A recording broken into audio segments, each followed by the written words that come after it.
The year is 1978. Future Supreme Leader of North Korea and son of Kim Il-sung, Kim Jong-il, was in charge of the film industry in North Korea. The dear leader had a passion for filmmaking and cinema, and wanted to reinvent films in North Korea. To achieve his goal, he knew he needed help from the most talented, so he kidnapped South Korean filmmaker Shin Sang-ok and South Korean actress Choi Eun-hee.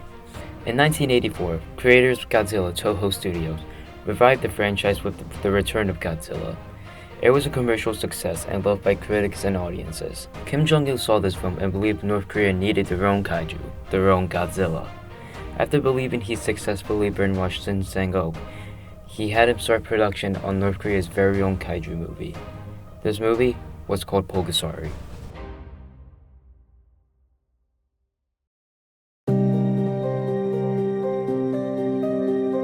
Before their abduction, Shin Sang-ok and Choi Eun-hee were married until they got a divorce in 1976.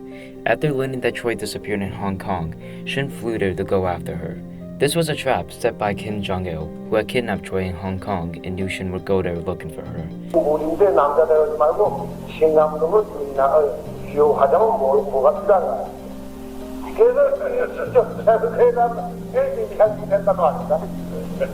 When Shin landed in Hong Kong, he was kidnapped by North Korean agents. Shin spent over 2 years in a North Korean prison where he was brutally tortured. He made 2 escape attempts, both of them failed. Meanwhile, Choi was shown around the country. She was being taken to banquets and plays. This was a strategy to brainwash her to switch to communism. In 1980, Shin and Choi had reunited after believing they were both successfully brainwashed, and that's when they met the dear leader himself, Kim Jong-il. Kim revealed to them the reason he brought them there, and that was to make movies. Shin and Kim made a total of 7 movies together. Some of these include Runaway, Salt, and the most famous one, Pulgasari.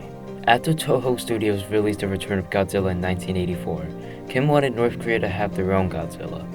So he came up with the idea of Pulgasari, which is based off Pulgasari, a mythical creature in Korean folklore. The movie is supposedly a remake of the 1962 South Korean film, Pulgasari. The film is now unfortunately lost. Filming began in June 1985 in Pyongyang. The actor who played Godzilla in The Return of Godzilla, Kenpachiro Satsuma, along with a couple of members of the Toho special effects team, were brought along to work on the film after they were tricked into thinking this would be a Hollywood production that would be filmed in China. Production for this movie was a disaster. Everyone was rushing, the film was constantly behind schedule, there were several delays due to power cuts, and North Korea didn't have the proper equipment the special effects team needed. Filming wrapped up in December 1985 and released months later in 1986 in North Korea and 10 years later in 1995 in Japan on VHS. The film did get a theatrical release in Tokyo in 1998 and got another theatrical release in South Korea in July 2000. Even though the conditions in making this movie were disastrous and very stressful, that doesn't really excuse the quality of this movie. So Pulgasari takes place during the medieval times, where a cruel king rules over a village of farmers. The king demands the best blacksmith in the village to give up all of their iron supply to the army. When he refuses, he's imprisoned and starved to death. But before his death, he makes a tiny figurine out of rice. The blacksmith's daughter, Ami, manages to receive the figurine, and while she's sewing, she accidentally cuts her finger and her blood falls onto the figurine, which brings it to life. The creature starts eating anything that's metal, and the more metal he eats, the bigger and more powerful he gets. Ami calls this creature Pulgasari. The village realizes what Pulgasari is capable of, and they decide to rebel and overthrow the king with the help of Pulgasari. The king's army tries many different strategies to kill Pulgasari, like burning him in a cage and burying him under huge rocks, but all of them fail. Eventually, Pulgasari makes it to the king's palace and destroys it and kills the king.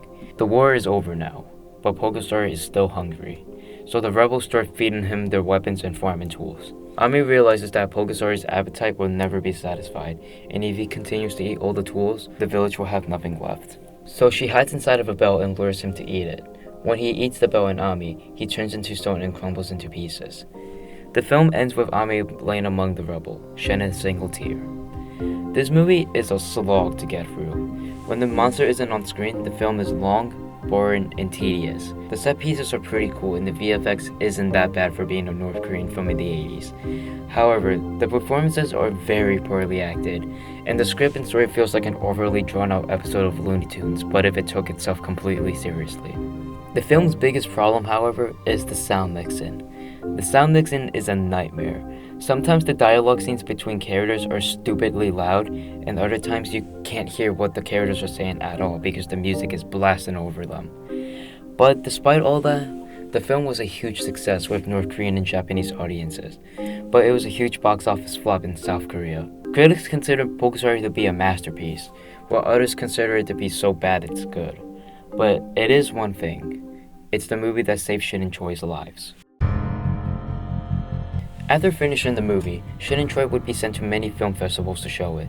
They had gained Kim Jong-il's trust at this point, and he allowed them to attend these festivals as long as they had bodyguards who kept a very close eye on them.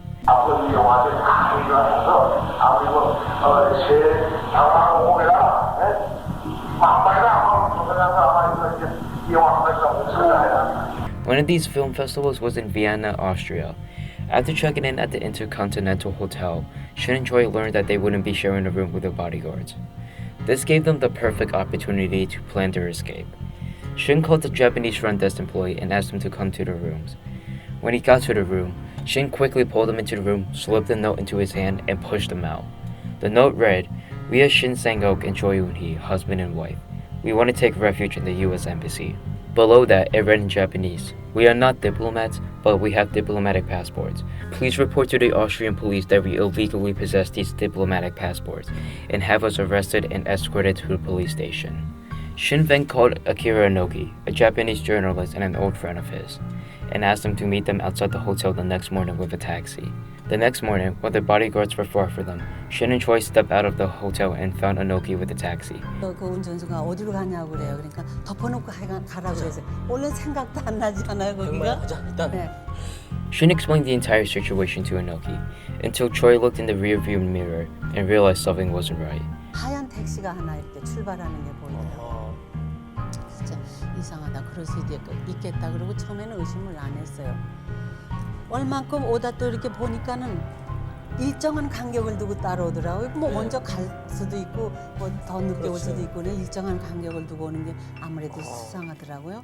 그래서 여보 저기 우리 추적하나 봐요. 그랬거든. They managed to lose the white taxi when they were the last car to pass through the intersection before the light turned red. They were headed for the U.S. Embassy.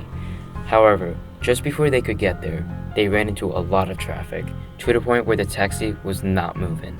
Shin and Choi got out of the taxi and ran.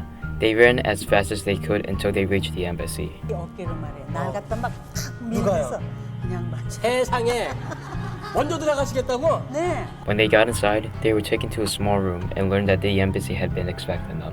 The Japanese hotel employee managed to pass the message along. 장미 한 송이를 딱 이렇게 가져더니 Welcome to West. 그러더라고요. 그래서 야, 그 소리를 듣고 그냥 정말 얼마나 엉엉 울었는지 몰라요. 네.